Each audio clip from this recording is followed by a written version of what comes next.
देशामधल्या महत्त्वाच्या 5 राज्यांच्या निवडणुकांचे विधानसभा निवडणुकांचे निकाल काल घोषित झाले आणि या निकालाची जी आकडेवारी आलेली आहे त्याने अनेक अर्थ लावले जातात, पण यातला सगळ्यात महत्त्वाचा निकाल आहे तो म्हणजे पूर्वेकडच्या महत्त्वाच्या राज्याचा पश्चिम बंगालचा.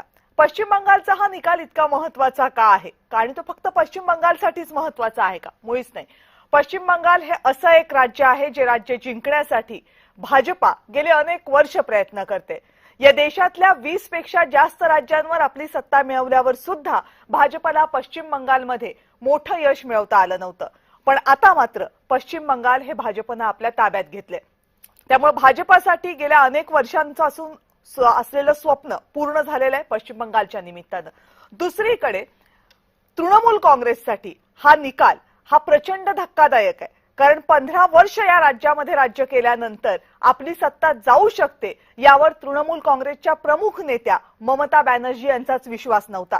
पण फक्त सत्ताच गेली नाही तर ममता बॅनर्जी यांना आपल्याच मतदारसंघामध्ये सुद्धा पराभूत व्हावं लागलं.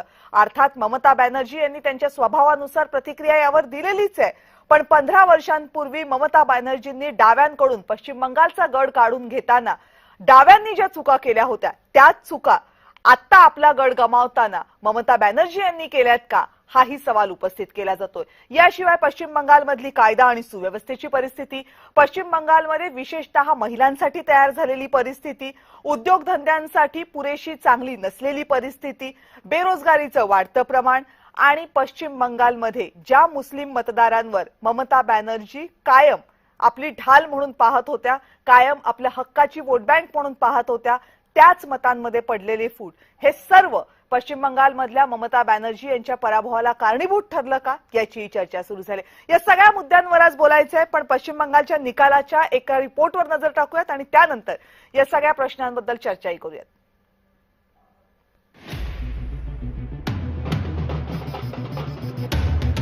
पश्चिम बंगालच्या निवडणुकीचे निकाल ऐतिहासिक आहेत आणि त्याचे परिणाम दूरगामी होणार आहेत. पूर्व भारतातील सर्वात महत्त्वाच्या राज्यात भाजपची तब्बल 75 वर्षांनी सत्ता आली, कारण 1951 मध्ये जनसंघाच्या स्थापनेपासूनच याचे प्रयत्न सुरू होते. अखेर मोदी शहांच्या जोडगोळीनं हे करून दाखवलं. चेहरे पर जो खुशी होती है वो खुशी आज मैं देश भर के भाजपा के कार्यकर्ता के चेहरे पर देख रहा. यासाठी गेल्या 12 वर्षांपासून भाजपनं आपल्या कार्यकर्त्यांची फौजच्या फौज कामाला लावली होती. बूथ पातळीपासून प्रदेश भाजपपर्यंत अनेक बदल करण्यात आले, रसद पुरवली गेली. या सगळ्याची परिणिती पश्चिम बंगालमधल्या कालच्या विजयात झाली. या विजयामुळे देशाचा 72% भूभाग भाजप सरकारांच्या प्रशासनाखाली आलाय. परिवर्तन नाही, महापरिवर्तन. आणि ते इतकं की आता 2/3 मेजॉरिटी बंगालमध्ये भारतीय जनता पक्षाला मिळते आहे.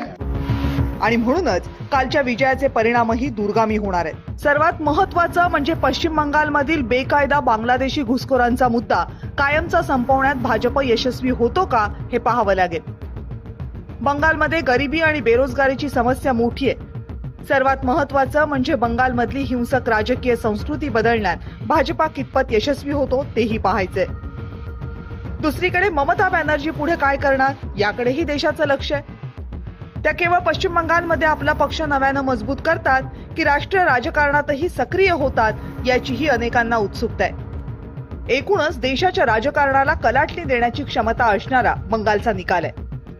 ब्युरो रिपोर्ट, जय महाराष्ट्र.